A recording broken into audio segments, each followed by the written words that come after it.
మూడో వ్యక్తి మోసే. మోసే లాంటి వాడు ఒక కవిత అనమాట. ఆయన లాంటి వాడు ఇంతవరకు భూమిలో పుట్టలేదు. ఆయన లాంటి వాడు ఒకడు లేడు.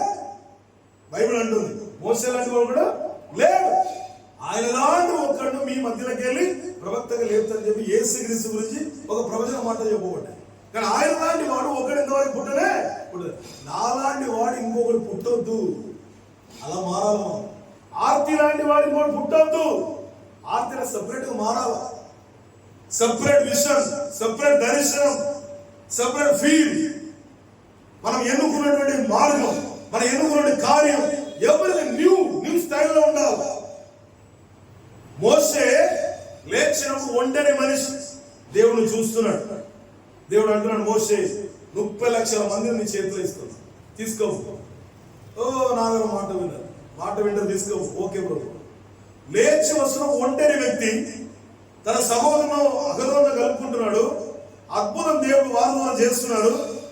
ఒంటరి వాడు అగిప్తు దేశం నుండి 30 లక్షల మందిను కానాను దేశానికి నడిపించాడు.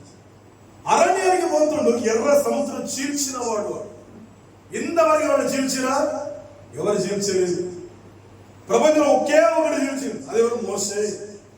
ఆయన తప్ప ఎవరికి చరిత్రలో లేదు. ఆయన ఒక కవిత లాంటి వాడు. 40 సంవత్సరం అరణ్యంలో పోషించబడ్డాడు.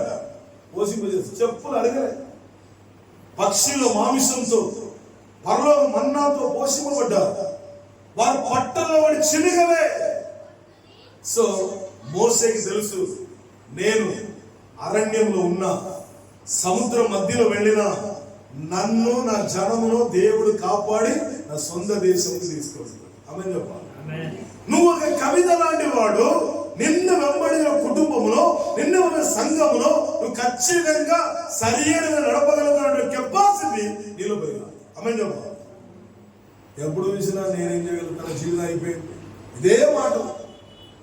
నా ఓడర్ జరిగిపోతే ఇంకేమవుతుందో, నా వర్కర్ జరిగిపోతే నాకేమవుతుందో, ఇదే మాట. ఏమవుతుంది? ఊరు విడిచిపెట్టి వెళ్ళిపోతామా, బీదర్కి వెళ్ళిపోతామా, ఆంధ్రాకి వెళ్ళిపోతామా, ఏం చేయాలి? ఇదే మాట. ఇది పక్కన పెట్టు. ముందు నువ్వెవరో తెలుసుకో. ఇన్ని సంవత్సరం హైదరాబాద్ లో పెట్టిన దేవుడికి తెలియదా నీ గురించి? నువ్వు కవితలను సృష్టించున్నాడు, నీకు టాలెంట్ ఇచ్చున్నాడు. నువ్వు దేశంలో ఉన్నావంటే నేను ఇంకా మీద ఏం చేయాలి? ఓనర్ చేసిపోతే నువ్వు ఓనర్ అవ్వాలి. ఆమె చెప్పాలి. అంతే. ఓనర్ చేసిపోయి నాకు జీతం వెళ్తారు, పని వెళ్తారు, 4 ఓటీలు. ఇప్పుడు 4 వరకు వచ్చిన తెలుసుకోవచ్చు. హల్లెలూయా.